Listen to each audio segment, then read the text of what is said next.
Welcome to Bruce Hurwitz Presents Meet the Experts. I'm your host, Bruce Hurwitz of Hurwitz Strategic Staffing. I hope you will consider us for all your staffing, career counseling, and professional writing needs. You can find us on the web at hsstaffing.com. I am delighted to be joined today by Michael Oberther. We will be discussing the risk and reward of outsourced services. Meet the Experts is sponsored by P&K CPAs. P&K is a full-service accounting firm. They provide accounting and consulting services to businesses ranging from startups to small and mid-cap companies to nonprofits, as well as high net worth individuals. Contact them today for a free consultation at pk-cpas.com or call them at 973-882-8810. They will be happy to be of service. Michael, welcome to the show. Thank you, Bruce. Thanks for having me. That's my pleasure. Please take a minute or two and introduce yourself to our viewers. Sure. So my name is Michael Oberther. I am the Director of Business Development for an outsourced bookkeeper and controller firm in New York City called Supporting Strategies. But my career in outsourced services has spanned uniform rental, outsourced IT, payroll, PEO, and now bookkeeping. It's been a passion for a long time, and I just welcome the opportunity to speak with you on it, Bruce. I hope we have a great conversation. I'm sure we will. What makes this such a passion for you? What's so important about outsourcing? I think what I find most interesting about outsourcing is there's the promise of outsourcing, and then there's the things you need to do to get to that point, to get to that promise, right? So if you talk... Michael, I'm going to stop you for a second because I made a mistake. My first question to you should have been, what is outsourcing? Let's make sure everybody's on the same page. Okay. So what is outsourcing is, I think, maybe the most important question for anyone watching or listening to this. Outsourcing essentially is taking a function that exists within your business and finding someone who is not in your business to do that work for you. The most common things that people are outsourcing, payroll, I think, led the charge back in the late 80s, early 90s. Human resources, marketing, accounting, finance, consulting, it goes on. But that is what outsourcing is, taking a function of your business and finding someone who's not in your business to get it done for you. So given that, I go back to my previous question. Why are you so passionate about this? Why is outsourcing so important? I think outsourcing is important to me because, like I said, there is a real promise in outsourcing, right? If you, almost any salesperson in outsourced services will say that they are going to save you money. They're going to bring people in who are above the quality you might normally be able to hire for your business. They're going to be able to shift their business and shift their service and grow with you as your business becomes larger and more complex. And if you take those few things and think about what it means as a business leader to hire a great person, pay their benefits, pay the taxes, have them be in your office if you have an office anymore. If they're virtual, provide them with equipment so that they can be virtual. There's no guarantee that they're going to stay with you. There are many opportunities in the world. You may train someone up and they might get going and then they go find another opportunity. So those are some of the risks of having any employee. But certain areas of business, really, you can't afford to have a gap. And it's very expensive to hire great people. So what I love about outsourcing is that promise that you can get a qualified team who has capabilities beyond what a single employee would be able to manage. They may have more experience than that single employee that you can afford. And in the right situation, continuity is perfect because they're never going away. It's a substantial business that's going to be there for you through thick or thin. And I think that that's a terrific value proposition if you can get there. I've written this, and when I was teaching, I told my students that there were two things that they should always outsource. First was payroll, which you've already mentioned. And if they are doing a lot of mailing or nonprofit, their mailing services. Because if you think the IRS regulations are crazy, you should look at the postal code. It's beyond unbelievable. So these are headaches that you don't want to have, and you want to have an expert who will save you a lot of money because you won't make the mistakes that you'll make if you don't have a true expert. So I always look at outsourcing as a way not to get into trouble. So can you give us some examples? You're smiling. Can you give us some examples of how outsourcing has saved your clients money, time, aggravation, whatever metric you think is most important? Yeah, well, I think, so we are in accounting. So we do certain things for our clients that are extremely important. Anybody listening to this who has a business, they know their payroll has to go out on time. Even if they have a payroll provider, that payroll provider needs information. And usually it's the bookkeeper or controller that gets it there. Their vendors need to be paid. Their invoicing needs to be sent. Their collections needs to be followed up on. Their bank needs reporting. Their investors need reporting, right? There's all these things that just continue to be needed. And where I've seen the most immediate value with our clients or with our prospects, it's when they lose their bookkeeper. Most businesses at a certain point, losing a bookkeeper within the first 3 weeks, it's total chaos because that bookkeeper is such an important role. A lot of people kind of take it for granted. You've had someone maybe 15, 20 years. When they leave, it's a gap and it's hard to fill. You built a lot of trust. They know your business, they know your system. And every once in a while, someone will come to us and they open the conversation with, "Hey, Michael, great to meet you. My controller just quit." Okay. And those are situations where an outsourced team is going to bring a lot of value. And it doesn't need to be accounting. Okay. That could be marketing. Yeah, sure. Maybe for some businesses, marketing is like, yeah, we do it because whatever. But if you're an e-commerce site and your marketing team vanishes, you're in trouble, right? So being able to pull in a competent team inside of a week is amazing.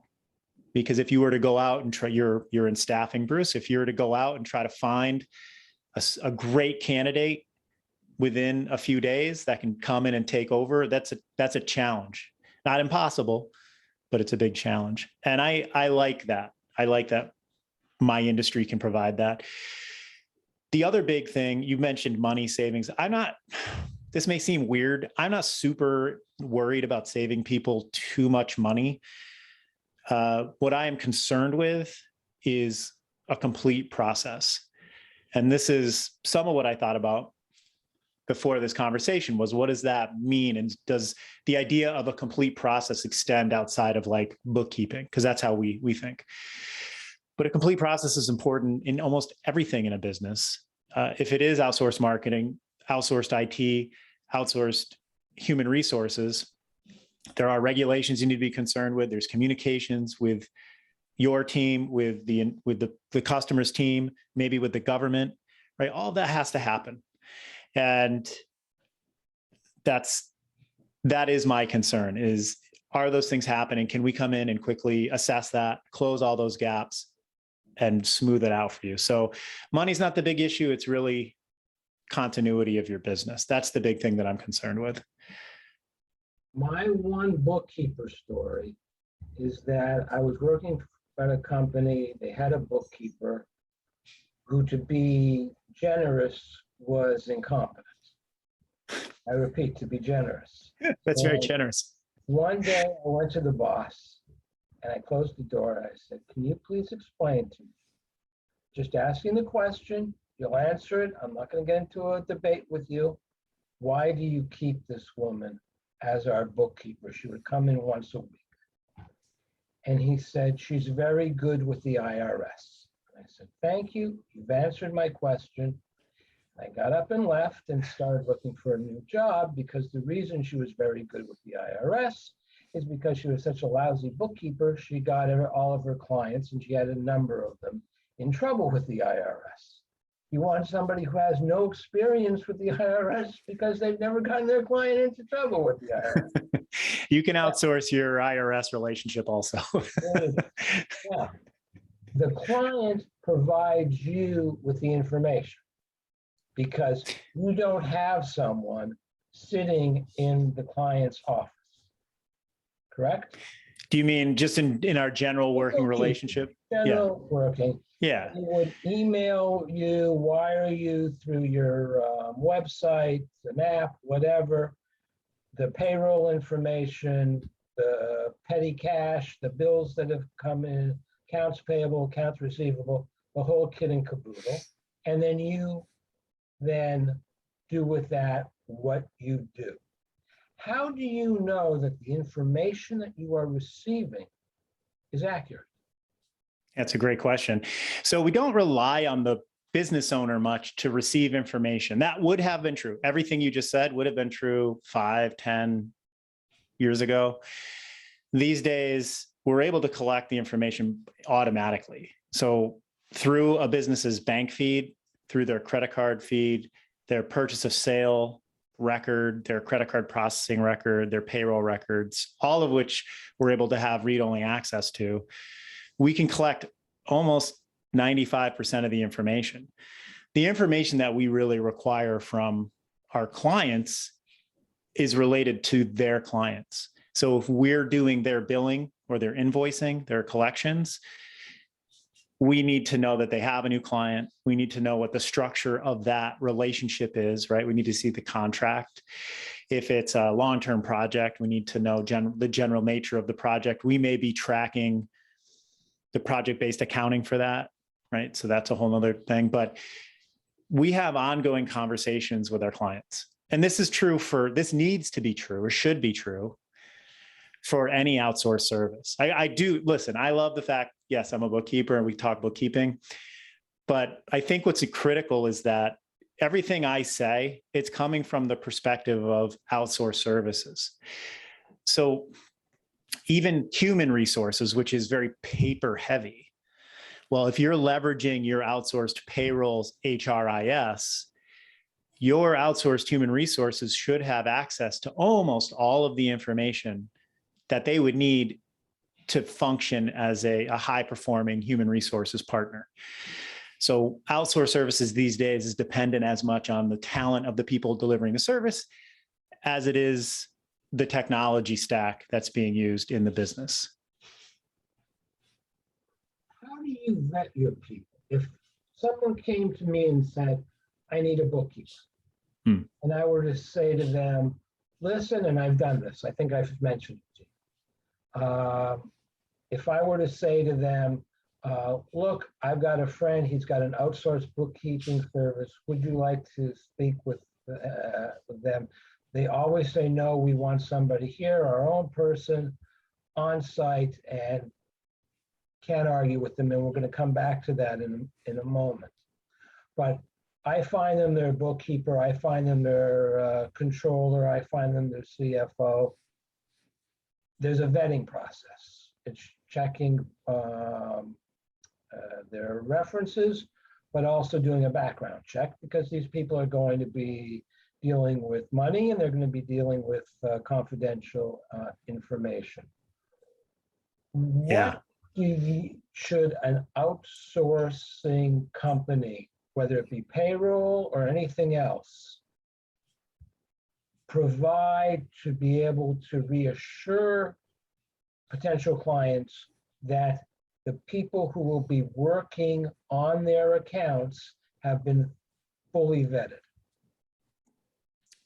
So I will tell you how we do it, What?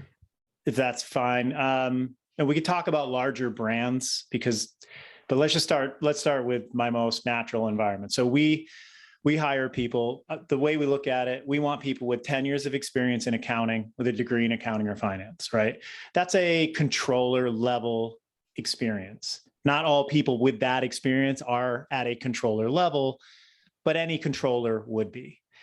And so that's our baseline. And From there, we do pretty significant criminal history background checks. We do check their references. We're looking for specific experiences listed in the resume, right? That's not necessarily going to tell us they're a great person or not. That's through a series of interviews, right? My CEO interviews them, our director of operations interviews them, and then there's a third interview before we make a hiring decision. But on top of that, there's actually an actual accounting test. And this was my immediate question, because when I was hired 5 years ago to Supporting Strategies, this was my question. How many people fail? And it's kind of high. I think 40% of the people who take it pass, which is frustrating because we are often in need of good accountants. But if they can't pass that test, obviously, if they can't pass a criminal history background, they're out. But that skills test is critical.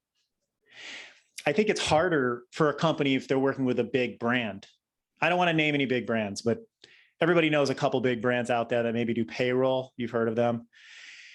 You don't have really a lot of choice at huge brands. You're gonna get the service. I have nothing bad to say about them. They can do a great job if you have the right team. But you don't have a lot of say in who's assigned to your account. If you're working with a more boutique agency, I think we fit into that side. We're 25 people.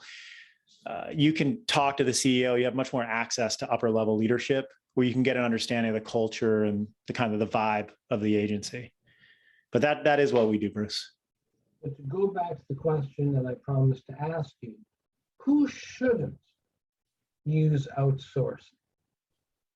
Like, I get calls all the time from companies that say that they will outsource. I can outsource my recruiting. Well, Yeah. that's what I do. I mean, so what am I going to do? And do I want a foreign company finding people for me? It just seems to me to be a very bad way to go for a number of reasons. So I'm not outsourcing. And I'm a little guy. I don't have enough work for a bookkeeper. I can do it myself because the software exists. So Absolutely. At what stage of growth should you start considering outsourcing? So that is one way to look at it. At what stage of growth, right? When am I ready to outsource something?